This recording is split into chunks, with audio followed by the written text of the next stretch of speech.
Ladies and gentlemen, welcome to the newest installment of the Act Black Box podcast. I am your host, as always, Robbie Soto, along with my co-host, Tim Vincent. Tim, how's it going, man? It's going well. How are you? I'm doing great, man. And then, of course, we have the incomparable Jon Hall. Jon, how's it going, sir? You know, I'm having a good day so far. Good, man. I'm so glad to hear. That's always a plus. And our special guest for today, Act junior graduate and current freshman at Barbara Ingram School for the Arts, Gideon Hall. Gideon, how's it going, buddy?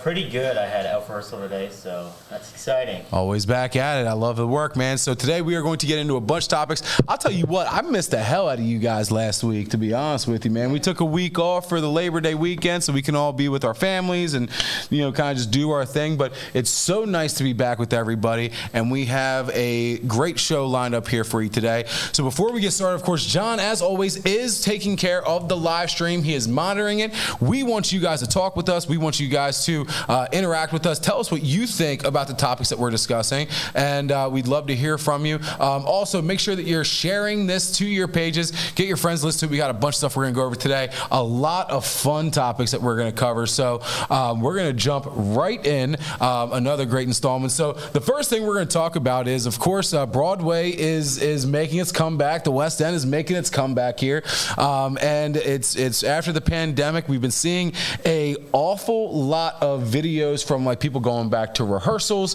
There was a viral video of the cast of Lion King on Broadway doing a Circle of Life for the first time back together in 2 years, and got millions of views in just a couple of days, and people are really excited. But of course, the pandemic isn't over yet. There are still a lot of protocols that are in place for Actors Equity and the union actors, but they're getting back at it. So I wanted to talk about here today, why do we think, or how do we think theater survived the pandemic and being the first businesses and the first thing shut down and the last to be reopened? How do you think it happened? So I think there's a pretty clear-cut answer here. All right, now bear in mind, I come from an entertainment industry for a decade and a half. And what you find is when times are down, when people are seeing depression and just hard times all around, they will seek out the light. They seek out that entertainment. They seek out that outlet. And for a lot of people, the live entertainment is that outlet, whether it's going to see a concert, going to see a live show, whatever. And so I think that theater, in whatever form that it took over the course of the pandemic, that was what people would turn to for reprieve. And so it was bound to live. It was bound to survive. And I'll tell you what, of course, as theater executives up here, I mean, it was tough trying to make it. And, there were a lot of places, and there were some theaters that didn't make it, unfortunately. But, we were one of the lucky ones that were able to make it, being financially responsible in order to be able to get through something like that we didn't know was going to come. And also just kind of pushing ahead and trying to find different ways to monetize the business and to get finances in to keep the doors open. Tim, what do you think? I think it's tough because, for a lot of people, and we're going to be talking about this a lot based on the topics we have, but, I think there was a time when the great thing about theater was you get to dress up, you get to go out, you get to have this whole big experience that you don't really get to do from going to maybe a live concert or to a movie theater.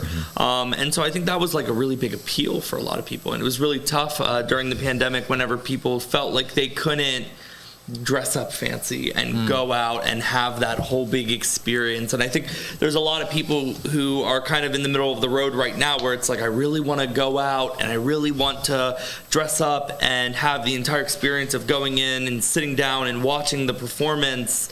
But there's also still these little restrictions, so people are just so hesitant to get out and go see it to the fullest. Yeah, I mean, do people still get dressed up to go to the theater? Not anymore, unfortunately, but I loved it. I remember being in middle school, and I'd put on my nice clothes to go see the show. You know what I mean? And church clothes. And and there was a lot of theaters where it doesn't matter if you bought your ticket; they would not let you through the door if you were not dressed up. There are still some theaters that have a dress code. Sure. I mean, and that's actually one of our topics for later that we can get into a little bit more. But I think the other thing too that I feel like the theater community is just resilient. Yeah, they weren't willing to let it go. I mean, for so long we're told, it's just theater. It's not that big of a deal. It's a hobby, right? But I think when your backs are against the wall, I think that's where the theater company really showed, or the theater community really showed their true colors, and kept fighting. I mean, for a long time to try to find different ways. There were outdoor productions in New York City on a regular basis at Central Park, and they were finding ways. They were doing there were flash mobs all over New York City and over other states. But the funny thing is that it, again, like I said earlier, it was the first thing to be shut down, the last thing to be brought back, and that's not just theaters. That's any live event venue, whether it was concerts or anything else like that. Gideon, what do you think? For me and kids my age,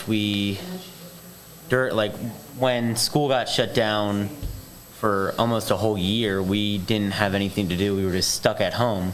So being able to do theater, virtual or in person, it helped connect with friends still, other than online through, like social media or video games, or not even being able to, be with friends and talk with them.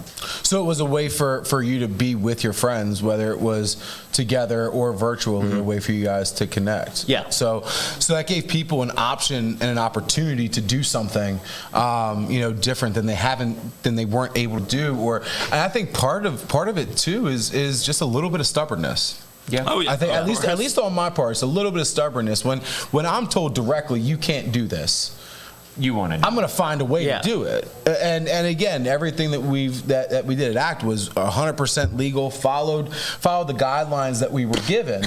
However, it was still a fight. You told me I couldn't. Okay, let me look at this. Let me look at this order from the governor and from the state health department and find out how I can do this. Right. Instead of just taking the okay to shut down. Theater's been around for 4,000 years since ancient beginning Greeks of time. Right. And it survived plagues, it survived wars, it survived everything, and it's still around. And we're even doing some of the same shows we did several thousand years ago to an extent. So it's not going anywhere. No, I don't think it is. I don't think it ever will. And again, there's always going to be those people who are just going to keep fighting for it, even if it's dead in the water. Right. They're going to keep on fighting and trying to find a way until somebody tells them it is now absolutely, there's no way this can happen. And I mean, I'm one of those people. I don't know about you guys, but absolutely, yeah. No, I mean, out of the pandemic, I mean, it wasn't all bad, but we do want to know, why do you think, our viewers out there, why do you think that theater stuck around and was able to make it through a pandemic where you were not able to perform and do your art in so many different places? Still, some places aren't allowing productions. The West End just opened back up. Andrew Lloyd Webber's new Cinderella adaptation was canceled, and then was canceled. And I think they finally got the okay to go ahead. But it's so difficult because if there is any kind of exposure or any kind of positive test, you're getting shut down. Your production shut down. Everybody in your production is done. I mean, there's nothing that you can do.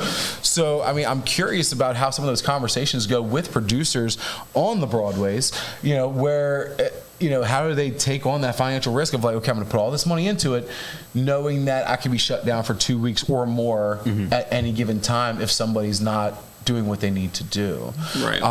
So again, we want to hear from you. Why do you think, or how do you think theater made it through the pandemic? But I think it's important to also note that it wasn't all bad. And I know that sounds really kind of dark and weird. The pandemic wasn't all bad for theater. There have been a lot of innovations that have come out of the pandemic to try to find a way. Because again, people were like, no, we have to do this somehow, some way. Right. And they found different ways to perform. I mean, what are some of the good things that you guys think came out of it? We'll start with Gideon. Anything off the top of your head that you can think of? So during the big lockdown parts, the 2 weeks to flatten the curve. I was in James and Giant Peach and Shrek, and both of those we couldn't do in-person shows because of guidelines and stuff like that. So we had to record the shows and live stream it. So I think for a lot of the kids that were in those shows, it was a good experience other than live audience for, tech and cameras around everything. So it's more of a professional view of recording. The filming is a whole different world, isn't it? Yeah. I mean, that's I come from a film background, and whenever we had talked about doing the film version, I was the one that kind of got the eyeballs looking at me like, how do we do this? And it's a whole different world than live theater. You have the nice little cushion of being able to be like, all right, cut, let's do that, let's take that again. But it's also very stressful because the smallest thing goes wrong, you hear that peep. It's not live performance. It's so, hey, let's take that back. That's going to mess everything up and go back and do it again. So it can be stressful at the same time. Tim, what about you? It was tough. There was a lot of really good stuff and there was a lot of really bad stuff, and I think that, like Gideon said, we had to film Shrek Jr. I was the director of that show, and it was really tough because there's a lot that you do miss, you know what I mean? But I think that the kids were incredibly resilient, and it taught them a lot about adapting. Same with the cast of Godspell. I mean, when I blocked out Godspell, it was for the Maryland Theater stage, and then we weren't sure where we were going to put it on once we weren't able to do it at the Maryland Theater, so we reblocked it to be done in the ACT building, in our performance space, and then we reblocked it to be in a partial round vertical set, and so I think the great thing that we found with ACT was that, we could do a show anywhere and make it work, and that really prepared us for opening up our black box. If we could do Shrek in front of a curtain, you know what I mean, with minimal sets, and if we could do Godspell in a nightclub bar, we could do anything. We sure did do Godspell in a nightclub. We did. We did Godspell in a nightclub. The kitchen backed up. It was an interesting time, and the cast overcame those obstacles and still put on a good show. And then the next show we did Little Mermaid in that same nightclub with the kids. I'm still mad that we didn't do the Club Kids theme for Godspell. I am too, but I was expecting it to be the Maryland Theater Easter show, and listen, if we could do it again, I would. Yeah. Oh man, when we do it again, I will. That would have been amazing. For those of you who don't know, it was Tim's first show directing on his own, and if you don't know the show Godspell, there's always a different kind of theme to it. And we were actually sitting on my front porch, Tim. I think we were sitting there and we were kind of talking about what theme. I think we were talking about circus, and we were talking about some other things. I was like, what if we did Club Kids and Jesus was the DJ? What if that would have been? What if we just had all the disciples doing ketamine and acid and LSD and Jesus comes as the person that I am with the background that I have, I would have went nuts over that, and I could have made that really cool. But again, it was going to be advertised as Authentic Community Theater's Easter show, and I had heard tales of the past of people going very controversial directions with the show Godspell. So I was like, "This is a trap. Robbie's trapping me, and he's not just trapping me. He's trapping me with something that he knows I can't refuse because I love everything about that era and that fashion and those stories and the whole Party Monster, Listen, the porch is a sanctuary of ideas, not all good ideas, but I need you to admit there have been some really good ideas on that porch. The black box was developed on the porch. Almost 1 year to the day of our grand opening, by the way. That's awesome. Our historian has it on recording that we won't release because I used some choice language.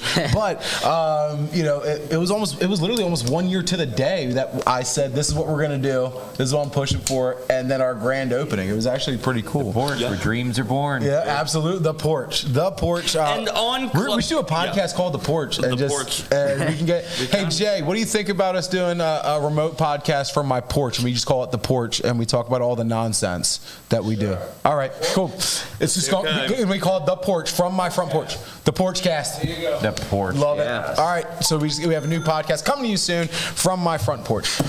John, what about you, man? All right, so before we get into that, we have had some people giving answers on wonderful. Facebook here Wonderful. About why theater stuck around during the pandemic, and this is great stuff. So Amanda said, because theater is a huge escape for so many, and people needed an escape from the pandemic. People were even doing shows through Zoom, which is absolutely correct. That was amazing.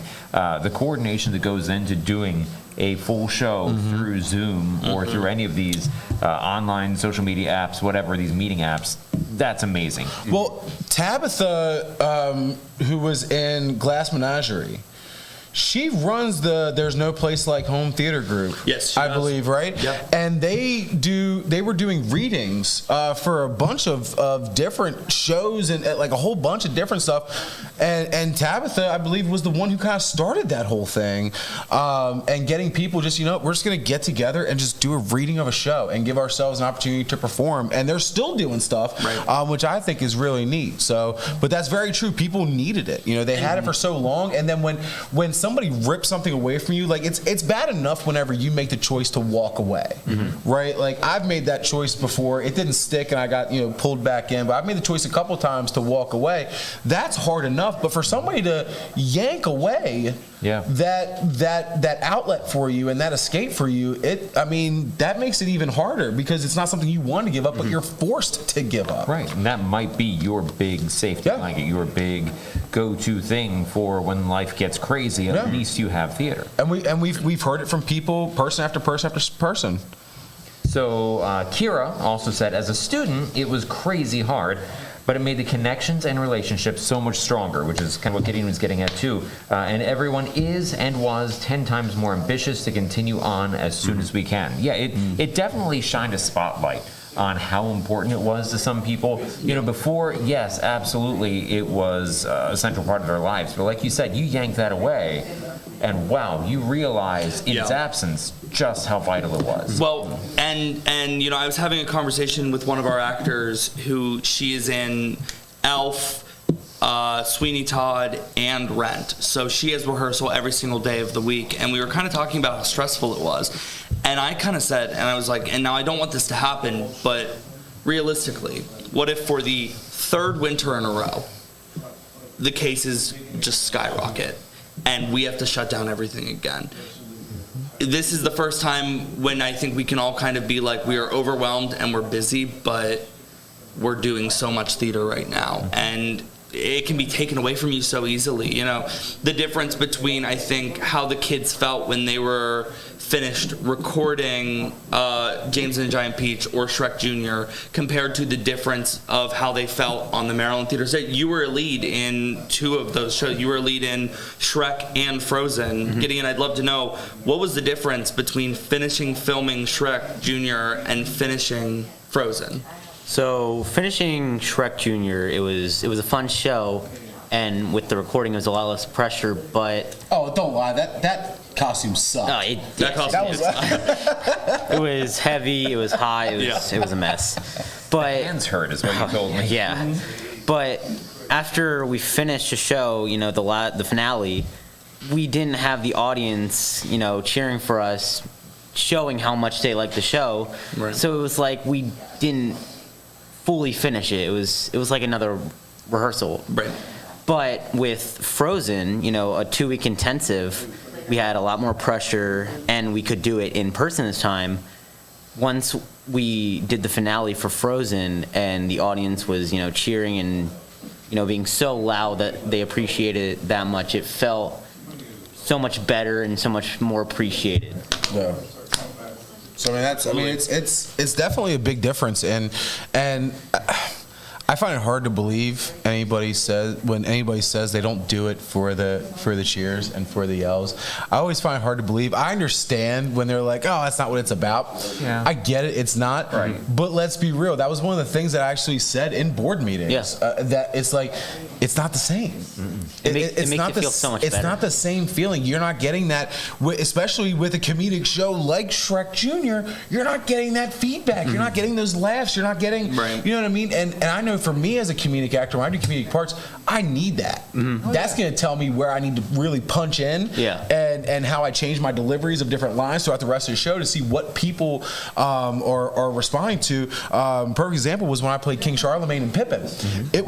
I didn't know, both days when we did the show, I did the character and delivered some of those lines completely different because they were responding differently. Right. The Friday night was responding more to like the drier humor, and the Saturday, or I think it was a Saturday, Sunday, whatever it was, the second day we did it, it was they were laughing at me overacting and being a clown. You know, so it was like you turn up, you don't know how to respond to that in film unless you have your production crew cackling, and if you have your production crew cackling, then you're having to stop and reset and everything else. So they're trying really hard not to. So you don't have that interaction back and forth, but having the option to at least do that and at least have the final product and go through it, I think is something that came out of the pandemic, because we weren't able to do that kind of stuff before.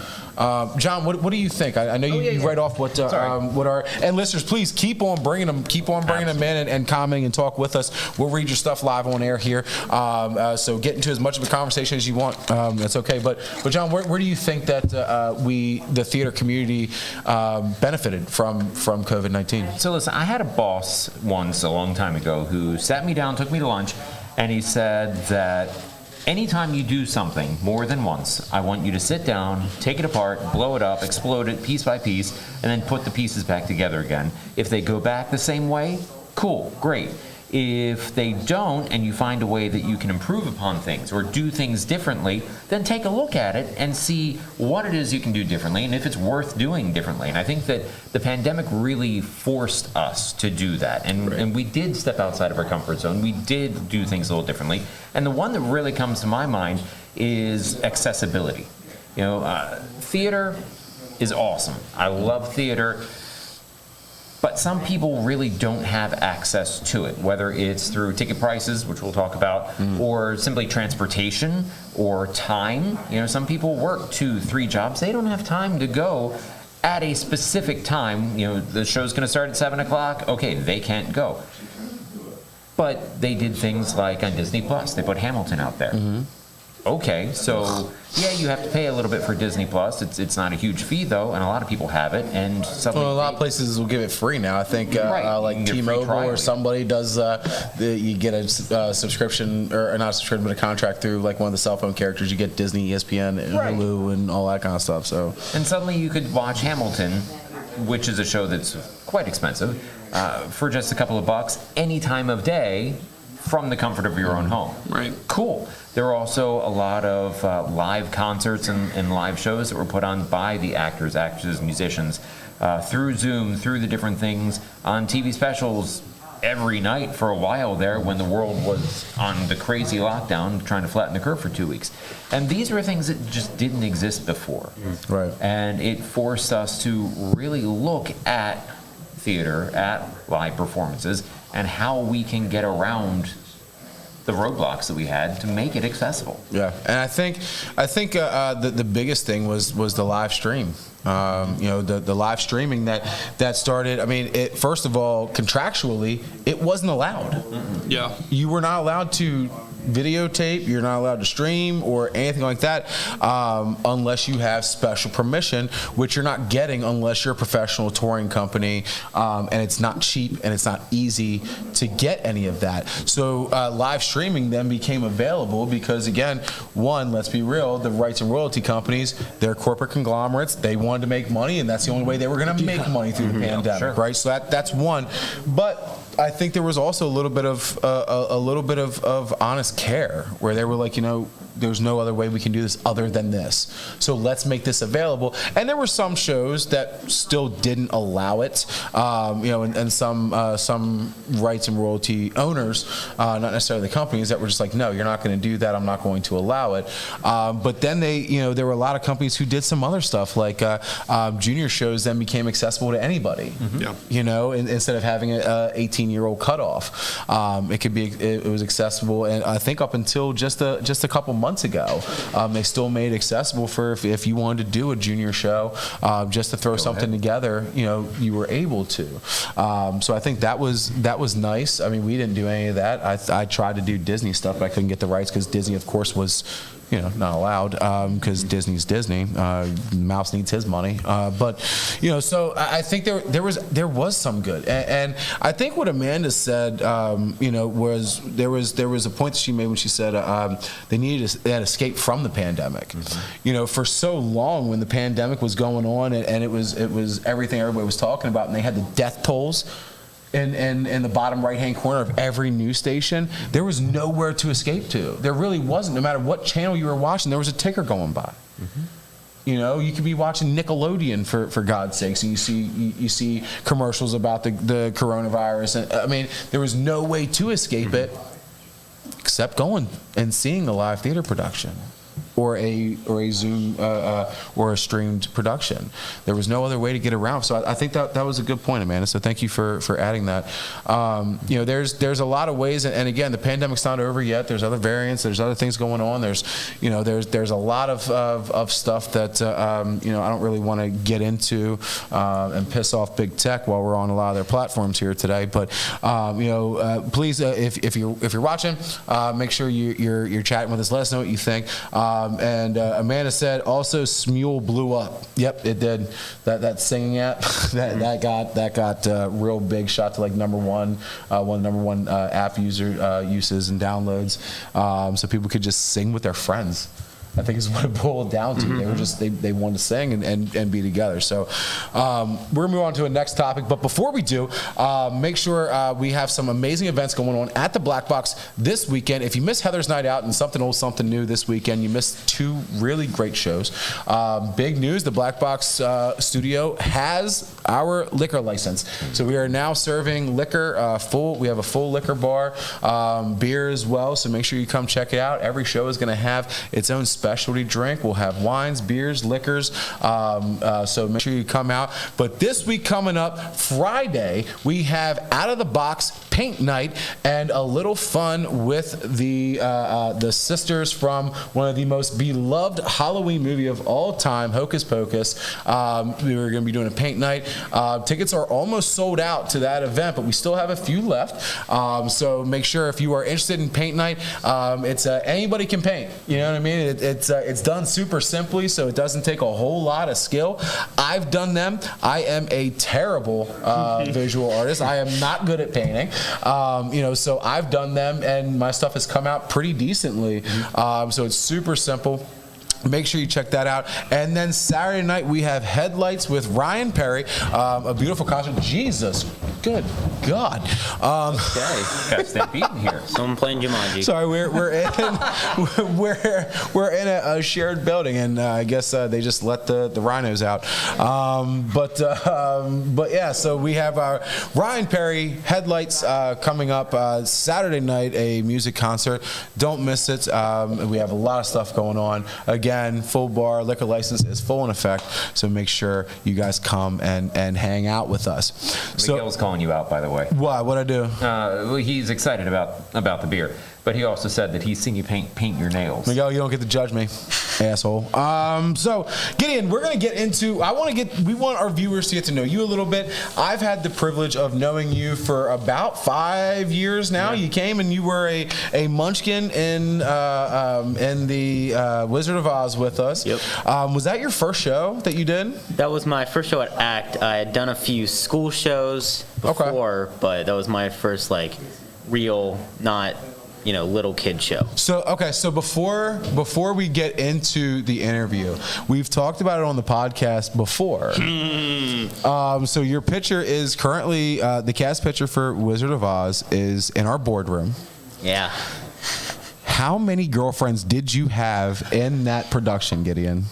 There was one little girl, Quinn, who was no names. Nope. Yep. Mm-hmm. Dr. Quinn, medicine woman, is what we called her. Mm-hmm. She was a little obsessed with me, more than a little, but yeah. And then in the picture, there was a girl leaning on me. So, yeah. So you had a couple. Yeah. So I don't know when we brought that up or how we brought that up in another show, but we did, and it makes me laugh anytime I walk past it, because if you know Giddy, you kind of know his swagger, which is just kind of very like meh, you know, like I think that's fair, right? Just kind of like laid back, and just the look on your face as this young lady was just like leaning on top of you was just kind of just like. Okay, whatever. like, Yeah. I don't know. But you came and you did Wizard. I got to direct you there, and then as you started getting older and getting into our Act Junior program and doing more shows with us, I got to direct you. I think one other time. That was Beauty and the Beast Beauty Junior. and the Beast Junior. Yeah. Your first and last junior show. Yes. So I got your first junior show, or your first show that you did with Act, and your last junior show you did with Act. So you've been around with us for a while. So since coming through Act, you've done the junior program. You've graduated from that. You went on to the teen program. You were part of Les Miserables, I believe, and you're in the teen program now that we have, where you guys get to plan your own showcase and really kind of take the reins of a lot of the behind the scenes work, along with a staff that's there to just kind of help guide you, not tell you what to do. And you've done, I think it's like 3 or 4 community theater productions, right? Because you were in Wizard of Oz, you were in no, you weren't in Hairspray, but you were in Wizard of Oz, you were in Elf. And I feel like there was one more that I'm missing. Maybe not, but you've been in those 2. Yeah, I've been in, I don't think there was one other, but yeah, those 2. So you've been in those 2. So you've seen it at the at all levels of pretty much everything we do thus far, except for the black box, productions on the professional level that we do. So what was it like coming through all of those programs? Because you're one of the rare ones that has outlook on everything we've done thus far. So what's it been like over the past 5 years or so? So the first show I was in, it was a school show. It was 3rd grade. I wasn't a huge part, but I had a part. And it was, it was a school show, so it wasn't like anything big. But the first show I saw of acts was Lion King Jr. And after the show, my mom said, "How would you like to try that?" And I was like, "Sure, I'll give it a try." So I did. I tried Wizard of Oz. I had a lot of fun. So I went on to do Aladdin Jr. And with that, I made some new friends. I learned way more than I did at school. And that really started my acting career. So I did, Willy Wonka, Beauty and the Beast, Shrek. I've been doing junior shows, and then Little Mermaid was my last show because that's when I graduated. So I made a lot of friends. I learned a lot of good techniques through all the directors and music directors, choreographers I had. And in 2019, I think, I did, that was, my first teen show. It was Les Mis. And that's when I was really with, older kids other than 8th grade and lower. It's weird watching your son get shot on stage. Yeah, He was so excited. He was like, "Dad, I get to die on stage. Great." Yeah. So I learned from the directors and music directors of that, and I learned from the older kids in that of how they acted and how they. Because you were in 7th grade. I think it was the summer before 7th grade. Yeah. So you were going in 7th grade, and we had some folks that were in 10th, 11th, 12th grade that were in that show. So you were able to sit back and kind of watch some folks that had a little bit more experience, doing this kind of stuff, and you felt like that was helpful. Like, because they had been doing it for longer than me, they knew more techniques and more skills. So in my other shows that I did after that, I took some of that into perspective of like, okay, so they did this and the audience really liked it, or the director really liked it. So how about I try it? Maybe it could work for me.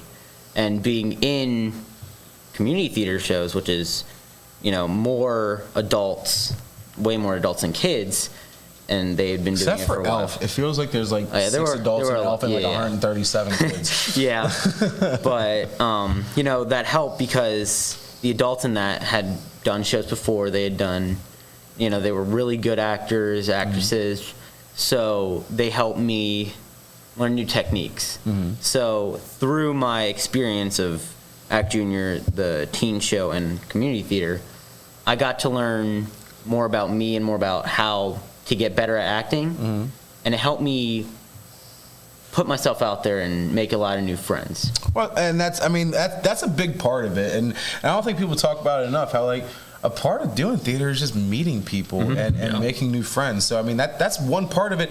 But then what you said is something very I feel like very important that a lot of people don't get is as you were sitting and you were in the ensemble, I think for Les Miserables, right? So you have to sit back and watch, but you weren't just sitting there bored. You were watching what the older folks were doing, the people that have more experience, what they were doing, and kind of hanging on to some of that, which is it's not a rookie thing to do. It's a veteran thing to do. Whether it's community theater, professional theater, touring, or Broadway, you sit back and you wait and you watch and you learn. Now, the one thing that I do want to bring up is, when I directed you in Beauty and the Beast, it was first of all, we had a lot of fun. I feel we had a good time, and but the one thing that you grasped onto so well was the fight choreo that you did with Gaston, who Jaden played. Yeah. Is that something that you enjoyed more than just getting on stage and singing, dancing, acting, and kind of getting to get that fight choreography in there? Because you grasped the hell out of it. Yeah. Like it was, I sat back and I was impressed. And I told John, I was like, this might be his thing. Because you grasped onto it so quickly and so easily. And the fight choreography I put you guys through as 8th graders was not, or I think you might have been 7th or 8th grade, but like it wasn't easy. I didn't water it down. I treated you just as I would have taught to adults, to stunt people that I've worked with in the past, to do it. I mean, is that something that you enjoy doing, something that you look to do more of? I like that it was different other than, the say lines in a comedic or, funny way, or singing a song of a love interest or something. I like that there wasn't a lot of lines in it and singing, that it was more of a full acting and full body thing, that I wasn't just looking after what to do next. I had to make sure that I wasn't gonna hurt the other kid or me, so I had to look at my surroundings, make sure I was full focused, and I like that I had more, like, I didn't have freedom, but I like that I could put more of my whole body into it. Yeah, and it's really important too with fight choreo that not only do you first of all do what your director, your choreographer, whoever's doing it has asked you to do, but you have to know exactly where you are. If you miss a spot by a few inches, it could be the difference between falling in the right spot and not falling in the right spot and tumbling over something. If you're not in the right spot, getting punched. I say all the time, Dustin, I hate you. I love you, brother, but I hate you. Dustin gave me a black eye because I wasn't in the right spot. We've all felt Dustin's wrath. I was too close, and he and even when we were in high school, I will say the fight choreography that we did with the late Alfredo Jimenez, who was an incredible choreographer, dancer, that worked with us at a theater and dance studio at Dance in Time Studios. He really put us through it, and we were juniors in high school, and we both looked at each other like, we're gonna make this look good. And people thought we were actually hitting each other. Like it was we were that close, and we wanted to make sure. But because I screwed up, I got punched in the face and I had a black eye. There were times that he messed up and he caught a right hook. So that inch or two isn't. It's not that it doesn't matter. It matters the world. That inch or two is a big difference because it's not a game of feet anymore. When you're just doing blocking and choreo. Okay, you're in the wrong spot. Couldn't see the person behind you. It's a game of you're an inch in the wrong way. You might get your nose broke. Yeah, and you have to match speed too. Because if one person's going to throw a punch and they're going fast, and the other person's kind of going a bit slower. A, you can miss and get hurt, but B, it also looks so contrived and fake to the audience. I was in a sword fighting scene once, and we were going at it, and we had to rehearse the heck out of this thing because we recorded it and watched it, and sure enough, one of us would be going full force, and the other person would start to parry before the person would even start to attack, and it doesn't look real. Right. You've got to get your timing down right, where the audience won't believe it. Right, and I think it's a huge. And we could actually go into a topic at some point on another episode about fight choreo and the difference between good fight choreo and bad choreo. Like go to like a local production with sword fighting that's usually garbage, and then go see like medieval times when like you can see the sparks flying off the sword and like stuff like that where it's like okay that's real. Right. But I did just want to say I know I said it to you before, like it was great to watch. Like I would watch the video back, and I would watch you guys as you did it. And it was, again, you were acting with your entire body. You were. It looked like you were getting hit and thrown around and kicked, and it was great to watch. But Miguel now here has a question. Okay. For the audience. Miguel wants to know: have you done any straight plays, non-musicals? Not yet, but I think with BISFA, me being in the theater program, that I will do more of that. Now, and we were just getting ready to go in now. How did ACT prepare you for BISFA? Because for those of you that don't know, Barbara Ingram School for the Arts here in Washington County is not I just want to go there, sign up, and go. You have to go through an entire audition process to be accepted, and they accept I think 70-60%. Somewhere in that general area, I think, is what I read, or the ones getting accepted. So just over half, and you were accepted into the theater program, which is their largest program that they have there, like by far, like a long shot. And you were accepted. How did ACT prepare you for that audition and to get you to a place where you one felt comfortable going to the audition and two getting selected? I take voice lessons at ACT, private voice lessons. So that really helped me because I could work on my song. I could get, good feedback that wasn't from a stranger, someone that I knew, really well, that she would help me get better, not just, oh, try this, it may or may not work. It's do this, you'll do way better. And with, all the master classes that ACT have done, I think I've done all of them so far. Did you do Wilson? Yeah. You did Wilson. So yeah, it was Wilson, Major, Susan. You had Ryan, Ellie, Tice. Yeah. You had Constantine, and that's it. Yeah. So I've done all of them. Yeah. Wow. So being able to, watch the professionals give advice and saying, "Do this, it'll help you in the future." That really helped me because I got to put in more professional views in my monologue that I had to do and my singing. So with all the opportunities that ACT provides in singing, dancing, acting, it helped me in my interview and audition. That's awesome. I mean, that's what we strive to do at Authentic Community Theater. Our junior kids, we have an over 90% acceptance rate into magnet programs, whether it's middle school or high school. So and those that go on to college to do that. Thus far, we have 100% acceptance rating. You're getting into college if you come through our programs and work with our theater. I don't think there's been anybody that I'm aware of that has been rejected from a school for the arts.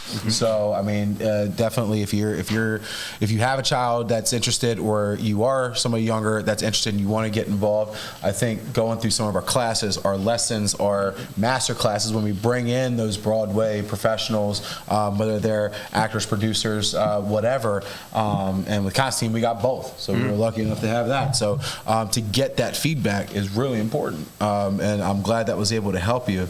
Now, the next question I want to ask you, Gideon, is I know what it was like in early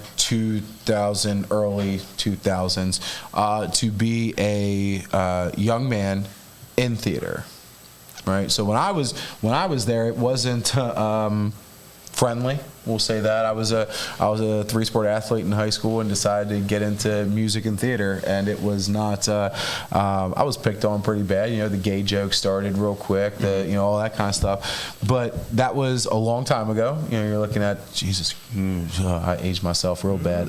It's been a minute, but Is it any different now? Is it more accepted now being in theater as a young man, even outside of Barbara Ingram? Because Barbara Ingram, of course, you're going to get it there. But like you were at middle school, you were in middle school last year.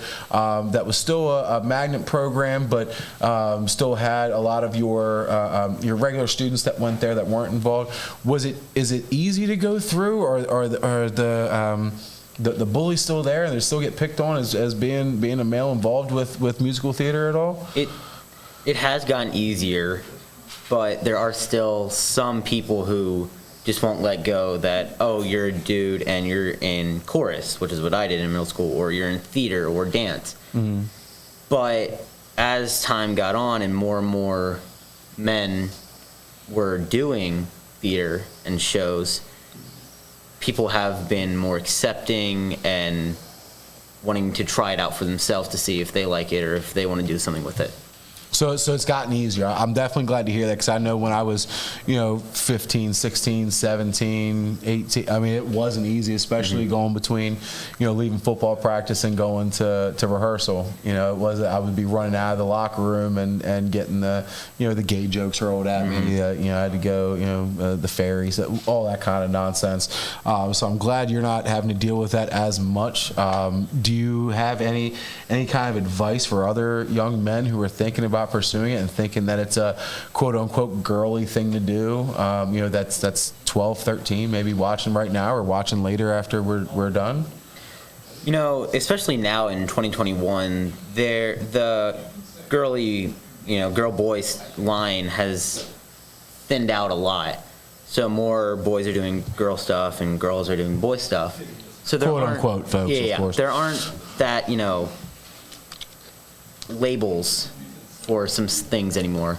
So if you enjoy singing or dancing and you think you're going to get judged, don't scare yourself into being judged or into being, oh, I'm not going to do that, because some people may think that. If you do think that you want to do it or you enjoy it, go for it, because there are a lot of people who are in the same boat as you, and they have done it and they've been accepted, and it helped a lot of people through some bad times. I'll also say the reason why I joined chorus in high school was because the ratio of boy to girl was like 20 to 1. Mm-hmm. So there was that. Yeah. And not only that, I actually remember a time, I think I was 16, and I was catching the gay jokes in the cafeteria, and a couple of the girls that I was in choir and theater with actually lit the dude up and made fun of his masculinity. Nice. In front of everybody in the cafeteria, which was one of the funniest things I've ever seen in my life. But usually the girls are the first ones to kind of jump on them and have some jokes at their expense as well. So if there's any young men thinking about it, when I was there, it was 20 to 1. It's probably still close to the same thing. I know I taught a dance class at the school that John and I work at, and there was one guy in one of my classes and about 17 girls, and they loved him. So keep it in mind. Just a thought. But the last question that I have for you is, I want to know your dream show and your dream role. Go. I would really like to be Troy Bolton in High School Musical, because he's a lot like me, where he plays a sport and he also does shows. Because you do soccer too, right? Yeah. So this season, especially, my practices are Monday, Thursday, and I have a game on Saturday. And then if I was still in junior shows or elf rehearsal now, there'll be 3 rehearsals in a week, and then I'll have the shows. So I'll have school, sports, and practice. So Troy Bolton, he had all his classes. He had the spring musical, and he also had basketball. So he had and he even was getting made fun of by the other basketball players, but he didn't care. Yeah. But too bad Zac Efron didn't sing in there. Yeah. Because he has a good voice. I don't know what they were thinking. But anyway, sorry, go ahead. It's fine. So if I was able to, be in that role, I'd have a leg up because, that character is a lot like me, where I sometimes have to choose between going to practice or going to rehearsal. I remember that shit. That was terrible. I would get done like a wrestling meet and then have to go. When I was in high school, our choir did like 40 Christmas concerts all over the county, everywhere, different churches, nursing homes, private events, things like that. We would do like 40 of them. So I would get done a wrestling meet, finish my match, and take my singlet off and put my tuxedo on that we had to wear and get to whatever church I was at. Luckily, the wrestling coach was a huge fan of the arts, and my director was a huge fan of wrestling. So it was one of those things where it was like, I might be late. I don't know. We'll find out. But I would get done a match. And I would literally get my hand raised, and I would like, thanks, see you guys, bye. And I would run to the locker room, and I would have either when I was driving, when I was 16, 17, it was fine, but when I wasn't driving, like my mom would be waiting for me or a friend would be waiting for me to like jump in the car outside the gym and just take off and go to wherever the concert was. Sometimes I made it, sometimes I didn't, and if I didn't make it, then I would just, my director was like, just write a paper on your wrestling match and turn it in. That's your makeup assignment. So I was lucky, but I mean, that is true. Like, it's a lot to balance as an athlete and as somebody who does theater and choir and all those kind of things. Yeah. Well, I remember the time that you auditioned for Les Mis for the teen show that we did. Oh, yeah. We were in the middle of the Antietam Cup. It's a huge multi-day tournament for soccer where people from the tri-state area, all the teams come down and just go game after game after game. And it was halftime in the game, and we just said, hey, gotta go. And I drove you over to ACT, and you were in your soccer jersey and cleats and did your audition. You're doing your soccer stuff for auditions this weekend. I had, I coach a soccer team now, first time. So I practice in the morning. I finished that. My brother had his game. So after that, we left, had lunch, went over to the Black Box. I had my audition for the haunted house, and then I did that. Right after I finished, I went over to my game. Yeah. It's kudos to you, young man. Kudos. So is High School Musical your dream show, or is that just that role? It's that role. The one I really want to be in is American Idiot. Thank you. I was just thinking about that today. Because I really like Green Day. Sorry, random. Continue. No, I'll add American, it to that. Go thank you. You're so welcome, Tim. Thank you. Sorry, continue. But Green Day, one of my favorite bands. The music I really like. So good taste. You raised them right, John. You raised them right. Little punk rock. Good for you. If I get to be in American Idiot, I'll enjoy it. I'll know the music because I've been listening to it for a few years. So that'll be a really fun show. Awesome, man. Awesome. And what's your future hold now for you, man? What are you looking to do after high school? I know you're young. You don't have to have an answer if you don't have one. But like, if somebody were to hold a gun to your head right now, I'd be like, what are you gonna do when you're done high school? What is it? I want to go to college to be a gym teacher. Okay. But if that doesn't work out, I want to minor in music. Okay. So, I'll have my education degree so I could be a chorus teacher or theater teacher. And, when I have spare time, I would really like to do community theater shows. Yeah. Through college, through high school, and even after college, because I've been doing it for so long, I've, gained such a love for theater. Right. And, all the people in it, all the shows there's so many shows to choose from that you could do. So trust me, I know. I know. What we need to do is get you guys in a father-son role together and get you back on stage, John. That'd be fun. That'd be a good time. We'll have to look into something. But Gideon, thanks so much for being here, and thank you. We're gonna stick around and hang out with a couple more topics that we have here. But if you have any questions for Gideon, any other ones, send them his way, and maybe John will post them up as So Miguel has been chiming in here. Of course Miguel has. What's up, Miguel? So Miguel, he was impressed by some of your answers that you gave regarding theater, regarding what you get out of it, what you've learned. He did say that you will be doing some non-musical shows as you go through your BISFA career.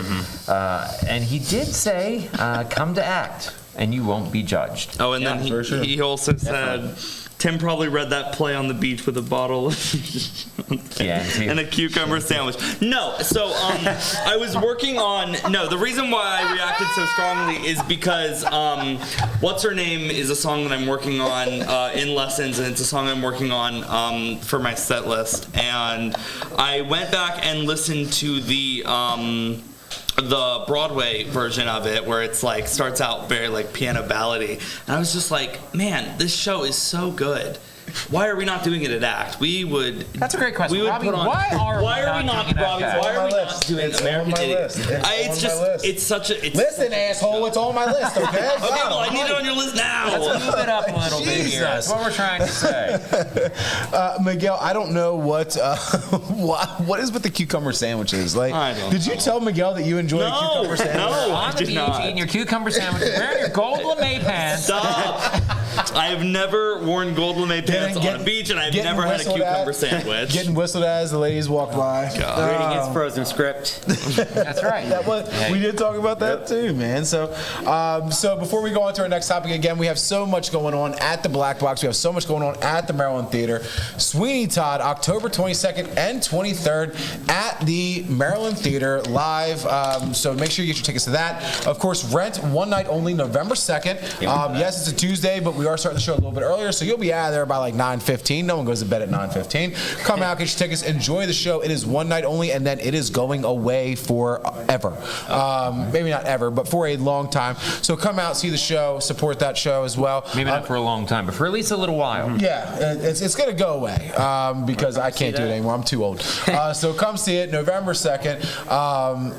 Again, both of those shows, viewer discretion is advised. There is mature subject matter in both of those shows. So parents, it's up to you what you do with your kids. But just know, please save your damn emails. I don't care if you bring them to that show. What they see is what they see. So just keep that as a heads up. They're both great shows, but again, when we did Rent the first time, opening night, there was like a 6, 7, 8-year-old like front row, and they learned about what orgies are that day. And got mooned. Oh yeah. Yeah, they got learned it. So sorry, it is what it is. So again, October 22nd, 23rd, Sweeney Todd. November 2nd is Rent, and then we have Patsy, the life, the music, and the times, and the story of Patsy Cline, Taylor Whitten at the Black Box Studio. I don't have the dates in front of me, but it's been scrolling across the bottom the whole time. I do apologize. I didn't bring my advertisement sheet. I apologize. But Taylor Whitten, it's been scrolling through. Make sure you check that out. It is a fantastic show. Taylor is so talented. I'm gonna try to get her in here for next week's podcast. Awesome. She is absolutely incredible. She performed at our grand opening.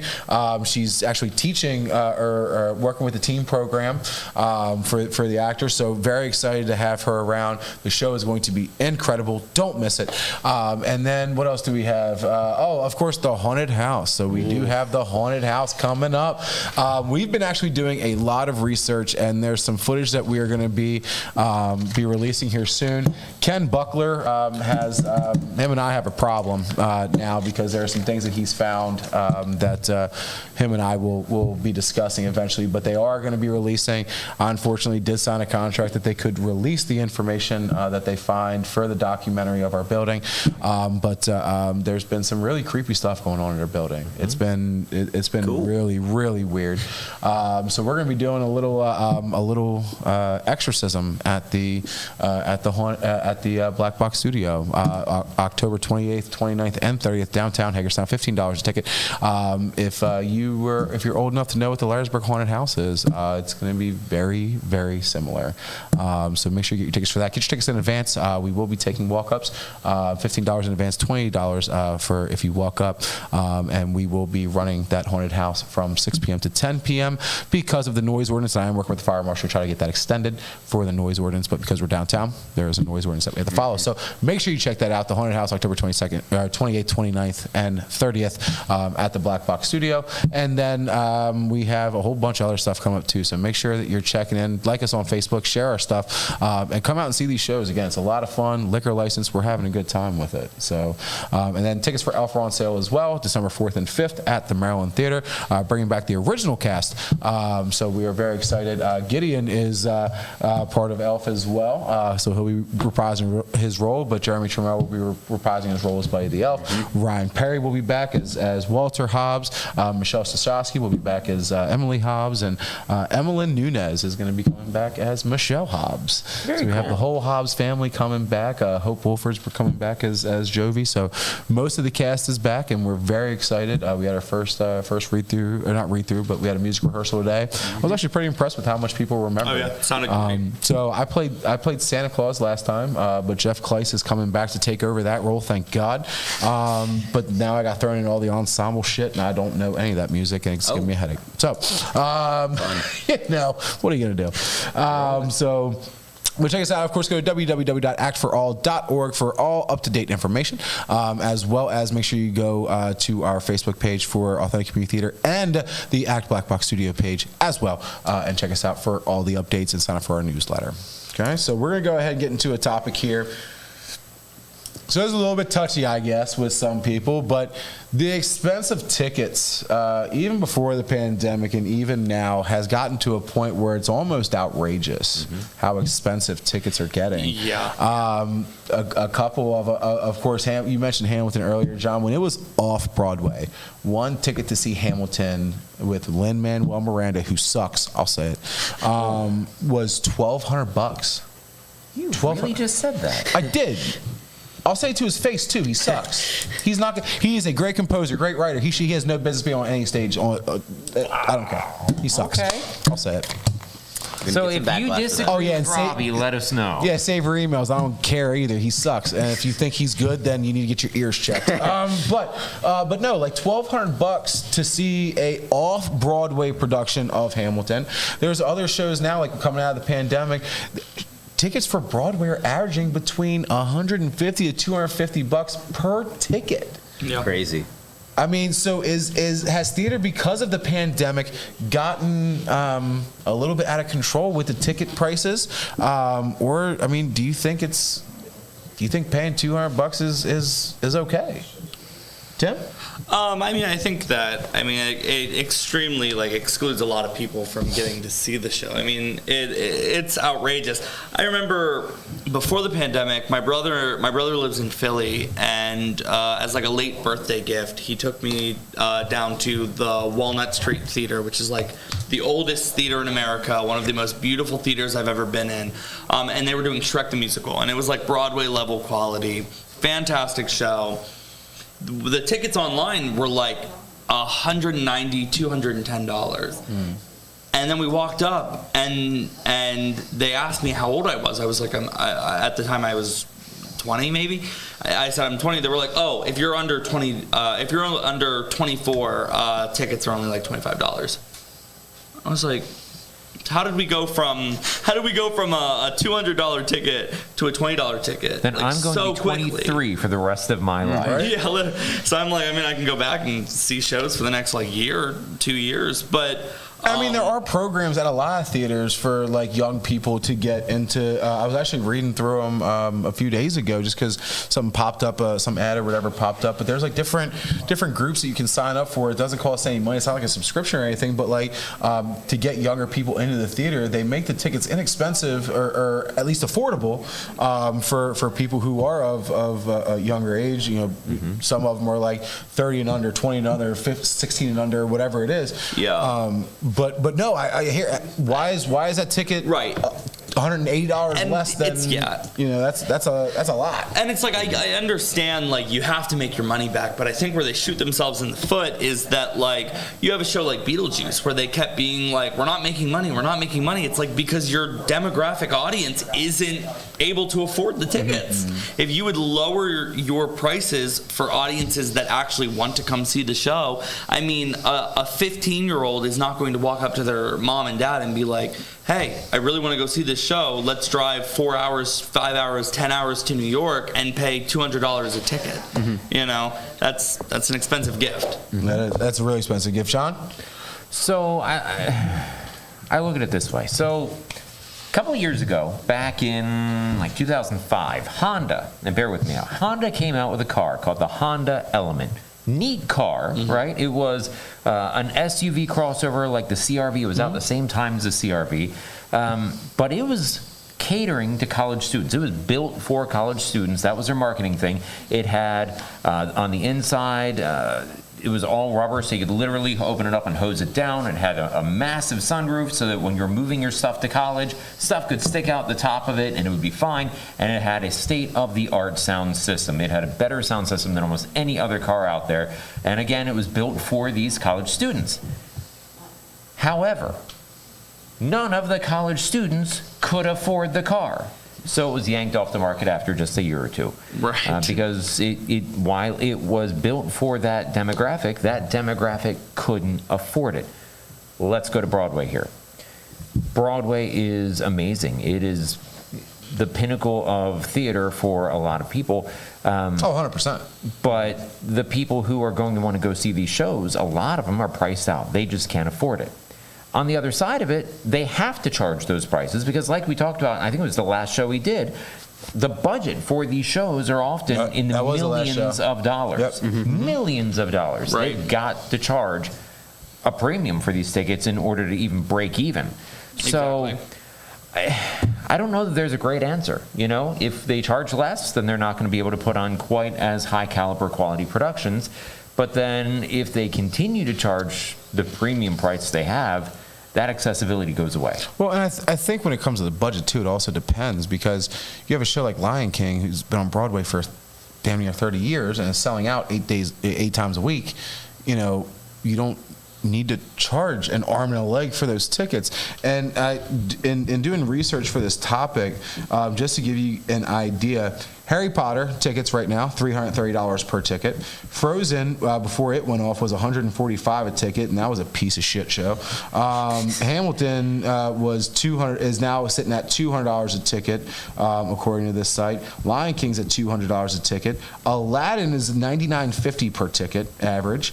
Moulin Rouge is anywhere between, depending on where you're sitting, at $100 and $300 a ticket. Mm-hmm. Wicked's at $150 a ticket. I mean, and then you have a show like Hades Town, for example, that is absolutely incredible, $60 a ticket. And that's what I've asked for my birthday in a few days. But you know what I mean? See Hades Town, like, because it's the only one I can afford. It's one of those things where eventually it's not about the budget. It's just about, in my opinion, sometimes just about the greed. Yeah. You know, and again, sometimes those budgets do require, we got to try to make our money back when you try to make it back too quick and you're not selling shows like Frozen. When you have a astronomical budget, you're like, oh, we got to get it all back. And then it's like, oh, wait, nobody wants to see this because it's gotten terrible reviews because of how complicated it is and half the stuff not working. And so it just doesn't work out for you anyway. I mean, I worked for a pizza place back in the late 90s that was, it was junk pizza. It was one step above cardboard, and it cost less than $1.50 to make a full large pizza, but we charged $15. Right. You know, maybe it's the same thing here, where they hypothetically could, based on volume of tickets, charge $60. Well, and that's when you go to the ticket booth in Times Square and you find all those, TKTS. Yep, TKTS. Yep. So if you are looking to go to a Broadway show, do not buy your tickets until you get to New York. There's 99% of the time there are going to be tickets available, and you will get them for dirt cheap. The last time I went to TKTS, they had like Avenue Q tickets available for like $20. I would love to see it. Like I said, and it was like they weren't bad seats, but again, when they don't sell them, then they send them to TKTS, and then TKTS is like, oh, we'll sell them for this much, and then takes a cut of it just so they can try to put asses in the seats. The lines are long, and that sucks, but you know that's the best way to get tickets. The other thing that pisses me off too is you can get a lot of tickets on like StubHub and those third-party sites where they'll buy out 1,000 of their tickets and then buy them for like $100 a piece and then turn around and sell them for $700-800 a ticket. Yeah. Which was happening a lot of time with Hamilton because people wanted to see that show so bad when it came out. Which, by the way, 1776 is better. I said it. I said it. I don't care. That said, Miguel did chime in here. He's thank you, Miguel, for watching. He said that his wife cussed you out because she loves Lin-Manuel, and Also, that he's never been to Broadway because he can't afford it, and it's only getting worse. Well, first of all, Miguel, tell your wife I respect her dearly, but tell her to watch a production with Lin-Manuel and then watch a production with Javier Munez, who took over for Lin-Manuel, and tell me that Lin-Manuel belonged on stage doing that role. I'll say I that. just said that she's not wrong. That Miguel's wife? No, she's not wrong. I'm a fan. I'm sorry. You're a fan? I'm a fan. John, get the hell out. There's a door. I'm done. I'm just kidding. His voice is different, and does it suit the part? Not necessarily. But not even close. He did a good job. Okay. Moving on. Next week, we'll do an entire hour and a half on Lin-Manuel and why he sucks. Again, brilliant composer. He's a great writer, but I also find it disgusting as a human being that he has to be the lead in the show in order for it to be produced on stage, which is disgusting, and I find that to be an awful way to do business. So he's an asshole, and he's not good, and that's why you'll notice he doesn't get cast in anything he doesn't produce. Yeah. Thank you. Does he try? Does he try though? Because I feel like if he tried, he would automatically. I think if he tried, he wouldn't. I've seen him in a lot of things that he wasn't producing. He gets cast and stuff. It's just when you are making so much money to write and produce something. Name one that was successful. I dare you. Name one what? One show Lin-Manuel did that he didn't produce it, he starred in, that was successful. Oh, I meant like TV shows. Oh, okay, thank you. He doesn't belong on Broadway. He doesn't. Well, he makes lots of money. Ladies and gentlemen, next week, tune in. We are going to have a very heated debate about Lin-Manuel and if he belongs on a Broadway stage or not, because it's actually a pretty hot topic. I mean, there are people who think he is the greatest thing since sliced bread, which... I think you're dumb. And then there are people who think correctly, like myself, who find him to be awful. But we'll have a whole discussion about it next week. I think it'll be fun. It'll be a good one. So do your research this week, everybody. CER, claim evidence reasoning. There you go. Yeah, boy. All right. So he's over here looking up his resume. He's like, I will find it just to prove. Save it for next week. Hold on. We'll wait. Hold on. Oh boy. Scroll. So he was in West Side Story in 2009. Where? I don't know. I'm not sure. And then he was in the Heights, which he produced. Bring It On, which he did music and lyrics for. Which again, in order for him to do Bring It On, he said, "I have to be this role, and I will do it."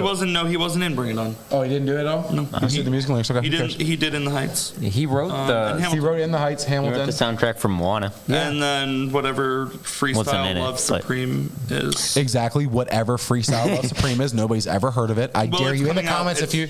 It's coming out October 19th. Have you heard anything about it? No. And Broadway's returning, and you've heard nothing about the show. I wonder why. Maybe Lin-Manuel Miranda is the lead, and that's a problem. But we'll do it. We'll do it next week. So tune in, ladies and gentlemen. Next week we still have another topic to get to here tonight, and we have about 15 minutes or so. But next week we are going to have a full-blown. I'm going to cut one of the topics out to give enough time for us to argue about Lin-Manuel Miranda. Bring it. And we actually have we have to do it. We won't do it when Taylor's here because I want to make sure that she's comfortable. We're going to do it with no guests because we have a makeup show that we have to do with Venue Media because we took last week off for the holiday. So we will do. We'll maybe put it out there if there's anybody out there that wants to come in.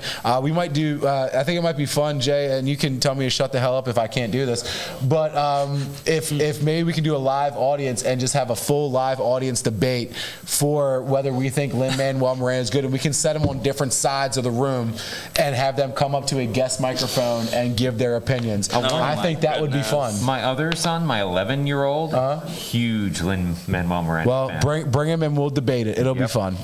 So anyway, and again, I respect what he does as a composer. I want to make that perfectly clear. Please save your emails. He does as a composer and a writer. He's very talented. Again, I think he lacks on stage. Lax is a nice word, and I'll be meaner next time we do it. But we'll take a look at that, and we'll set that show up. I think it'll be fun, yeah? Okay. Cool? All right, cool. So if you want to be a part of that, make sure you shoot us a message you can shoot us a message on our Facebook page, either at the Black Box page or Authentic Community Theater if you want to be involved, and then our social media director will send that over to me, and then we'll get something set up and bring a few people in. We'll have a full-on discussion about it. And it'll be fun. And it'll be a respectful discussion, except for when we're talking about Lin-Manuel, because I won't be. But to everybody else, I'll be nice about your opinion, even if it's wrong. wrong. So topic number 3. So anyway, I'm sorry. I think he sucks. I'm sorry, but hey, let's talk about our last topic of the day, theater etiquette, and we kind of got into it a little bit earlier with getting dressed up and kind of presenting yourself in a nice way,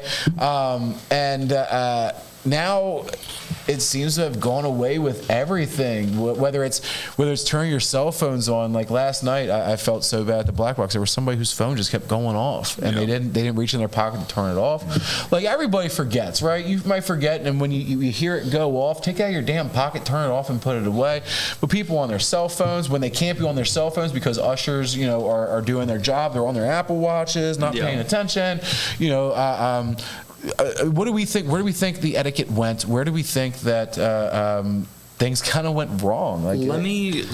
I remember there used to be rules a mile long. Let me set a scene for you all. Tim's about to spin a tail, ladies and gentlemen. I went to see a production a few weeks ago.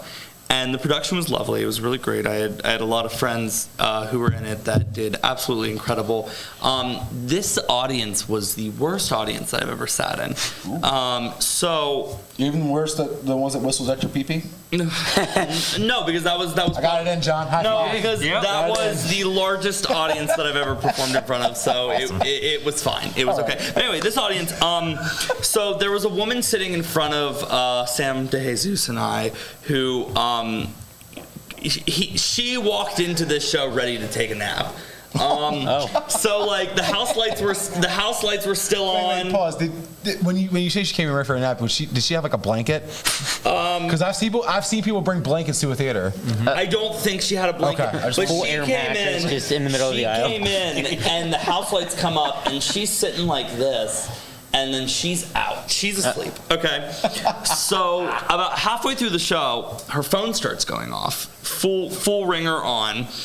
And she's still sleeping. So her friend sitting next to her is like searching the ground, trying to find this phone. And then finally the woman wakes up and I believe she's holding the phone. And she wakes up and her thought is not, oh, let me turn my phone off. Her thought is like, why does my friend have her hand in my pocket? So they start conversing about that. And then I guess the young man who was playing the lead had family that was there that night because he had a grandmother with her iPad recording the entire show, and then on both sides, family members holding their phones were recording the show. So the entire time I'm watching the show, and I just have 3 phones in a perfect line held up recording. Gotta get the angles. And then there was a woman who brought her baby, and the baby just kept crying. And instead of taking the baby out and not coming back in, they would let the baby cry for a little bit and then go, okay, this is now getting too much. 5 minutes in, let's take the baby out and then let's bring the baby back in and expect that it won't cry again. And then like everybody around me, it's like one phone would go off and the next phone would go off. And it was also just like nobody was laughing, nobody was clapping, nobody was like feeling the energy of the show. So I'm just sitting there just like, oh. So I'm just imagining 3 people, one old lady with an iPad, cell phone, just... Good job, buddy. Yep. And I just not giving a shit about the people behind them. I just thought to myself that, like, I think that you have to be a really good audience member who, like, really practices, like, good theater etiquette. Like, I'm gonna shout out Sam Williams, who is like one of the best audience members to ever sit in a show. She came to Heather's Night Out, and as soon as Sam starts cheering, everyone starts cheering. As soon as Sam starts screaming, everyone starts screaming, because that is what a good audience member is supposed to do. You have to have that hype man in the audience who is quiet when it's time to be quiet and loud when it's time to be loud. I hate audience members who are loud whenever it's time to be quiet and then quiet whenever it's time to applaud the actual performers. So yeah, don't do any of the things that I just listed in that scenario, please. I literally just imagine the person behind them like kicking back and having to watch the show on somebody's iPhone as they're taping. Not even an iPhone. They're not holding like a little mini phone. They're holding an iPad, right? They need both hands or something. Like, This from that type pro. You know? And it's like, I get it. This is your family member, and you really just want this recording of the show. But it's like, I wonder if they came multiple nights, and this was just their off night. This was the night where they were just going to record, and they came another night to watch it. But still, fuck off. Yeah, watch the show. Don't do that. Like, first of all, you're not supposed to be doing that. And I actually remember the folks from the theater that ran that theater with that production said specifically, like, no recording. Yes. Like, and to just be like, oh, fuck these people, I don't care, and just throwing up an iPad of all. Not even trying to hide you're not, it. Like I can see, like, you're trying to get that one picture or whatever, or like the curtain call or something. It's kind of like, real quick, but they're just like, oh hey, I'm gonna record now. Just the entire show. So John, what was the worst form of theater etiquette that you've ever seen, either while you were on stage or as an audience member? Okay, so there was one time where I was doing a concert. All right, it wasn't a theater production, but a full concert. And let me tell you something. Quarters hurt when someone throws them at your head. We call that making it hail. You know, yeah. There's pennies. Pennies are okay. They can just kind of bounce off of you. But when you get beamed in the head by a quarter, you know it. You feel that. And there was one particular show where a couple of audience members thought it would be great fun to see if they could hit the various people on stage with a handful or a pocket full of change. How bad did you suck? They were throwing change at you. I think it might have just been the song selection we were doing. I don't know. But so it was like a roll of quarters. This must have been premeditated with the amount of change that they had with them at the time. Who's performing so we can get the right amount of quarters? They were just like, they're getting their car and they're pulling up. I got an awful lot of freaking change here. Let's grab that out of the cup holder. I applaud their self-awareness at knowing that their aim must suck so badly that they need that many quarters. And the fact that they had that much spare change just lying around, maybe they hit the bank before they came. I don't know, but they definitely made it hail. That was a thing. But I also go back. Bad theater etiquette isn't necessarily a new thing. I had a professor in college, worst professor ever, for a music appreciation class. Was it Lin-Manuel Miranda? No, it wasn't. Although I'll throw this out there that Miguel said when we do have people here to talk about Lin-Manuel that he will bring the cucumber sandwiches. Good. Cucumber sandwiches. And we have these little palm trees from Venue Media. We can get you a whole beach set up. That's great. Awesome. Yeah. You up the green screen. I had a professor who would talk about different performers throughout history, and often he would end the day's lesson with, they would throw music, they would throw chairs, they would throw each other. And he loved throwing that out there. Whether it was true or not, guarantee it wasn't true. What? But the point was that people misbehaved in productions throughout the 80s. Well, like if you look at like Showtime at the Apollo and stuff like that, where they would just get booed and like off stage and like throw, like I get that, but that kind of comes with the territory a little bit. But I think it depends on the medium. Yeah. Like I feel like before I get to Gideon's, I think one of the worst ones. Fucking, there's Miguel. I just saw his comment, and yes, I do remember. But one of the worst ones, I was at a production, and it was a church production that a friend of mine had directed, and it was called Stations of the Cross, and it was at a Catholic church, and they were going through like all the different, Jesus falling, Jesus whatever. So Jesus gets taken off the cross, and it is dead silent, and you just hear someone. That is messed up. And I was just like, oh my, I get it. You have to yawn sometimes, but Jesus Christ. But I was like, you gotta be kidding me. Like you can yawn without making noise. Like you can stop it. Like you can push yawns down. Like I do it all the time. Like whatever. But he would just like a fucking whale call, and Jesus is laying like they recreated the Pietà, which is one of the most beautiful pieces of art, regardless of your religious beliefs. Gorgeous piece of art, and Jesus is laying in Mary's arms, and that's what I was just like, you've got to be kidding me? Yeah. I'm surprised you didn't get struck by lightning. Oh my God. I was like, first of all, you're in the church and you're doing that. I hope your tithe was 25% this week, asshole. But like it was one of the worst things. And Miguel, I'll tell the story. So there was a show, and we were working for a theater, and they used to bring in folks from a nursing home. And there was one gentleman there during a show, during the quietest part of the entire show. And there was a gentleman there who was not in control of his facilities, we'll say. And out of nowhere, dead silence, you just hear, poopy. And he, not only did we hear him say that, and everybody heard him say that, we also, our other senses were, we smelt it. It was obvious. It was rough. This wasn't just an exclamation of whatever. This was No, he pooped on himself. Oh man. And it was dead silent at the most serious part, and you just hear it. And I'm a child. I'm still a child when it comes to fart humor and poop humor and those kind of things. I'm not gonna lie. And there was no saving that. I could not keep a straight face. Nope. The guy who was playing the lead role, who was dying, couldn't keep a straight face. And you feel bad, but it was one of those things where out of all the things the entire time that could happen, dead silence, somebody's dead, and you hear, poopy. It sounded just like that. Yeah. There's nothing you can do, and then to smell it, after, And it just was know why he said that. Now again, to be fair, this gentleman was not in control of his facilities. He was, he did have a mental illness. I'm not laughing about that. Right.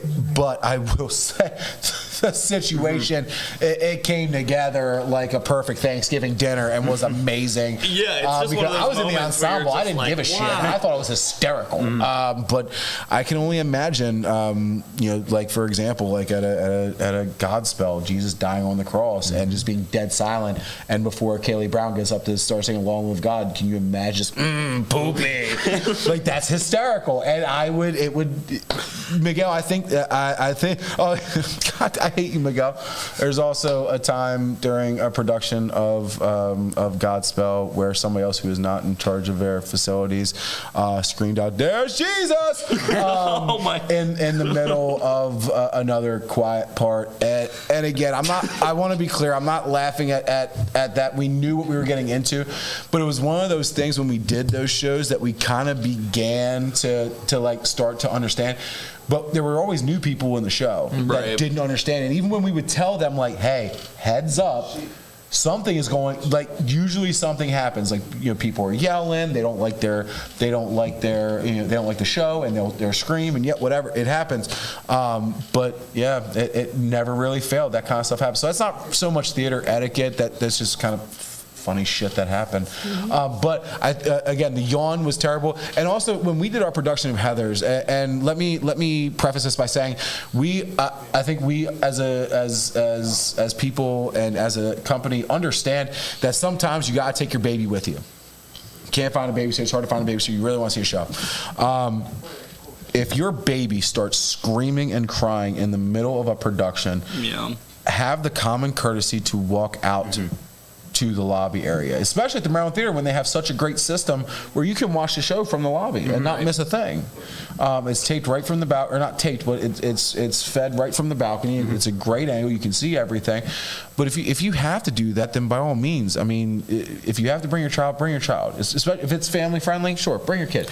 But if your kid starts to become a disturbance, don't try to just sit there hoping nobody sees you, because everybody knows exactly where you are and who you are, and they will kill you. No, I'm only kidding. But take your kid and go out in the lobby, especially with if there's a way to still see the show, and kindly remove that for everybody else. But of course, you have like the cell phones, the all that kind of stuff that'll go off. But Gideon, what about you? What was in your short career? What was the worst one for you?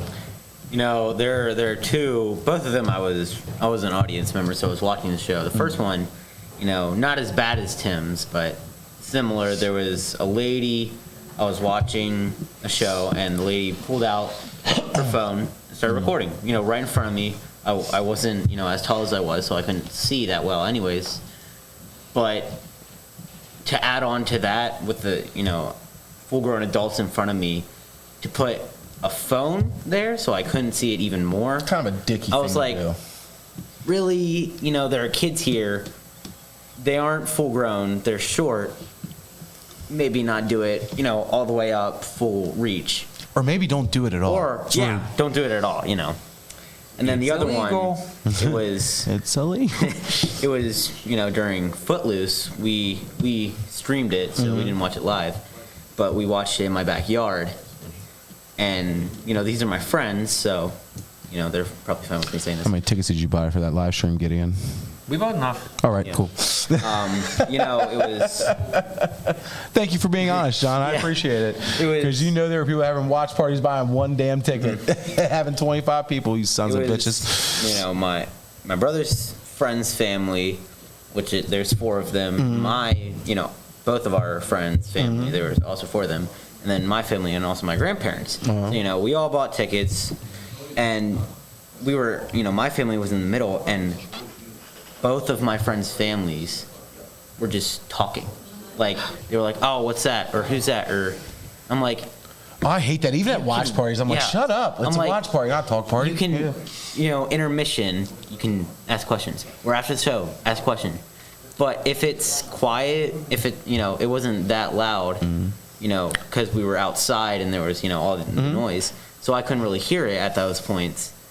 I'm like, can you wait for that? But we love our friends. If you're watching, we love you. Yeah. Well, and it's crazy because there's I want to be clear. I'm not saying that you shouldn't be yelling and screaming and being interactive with the show that's happening at the appropriate moments. Right. I'll never forget when we did Heather's. Usually, I think it was the Friday night. Usually, when a show like that's more upbeat, rock and roll, kind of vibe to it. We get them. I make them yell and scream multiple times. A couple times to get them we want your feedback, we want it.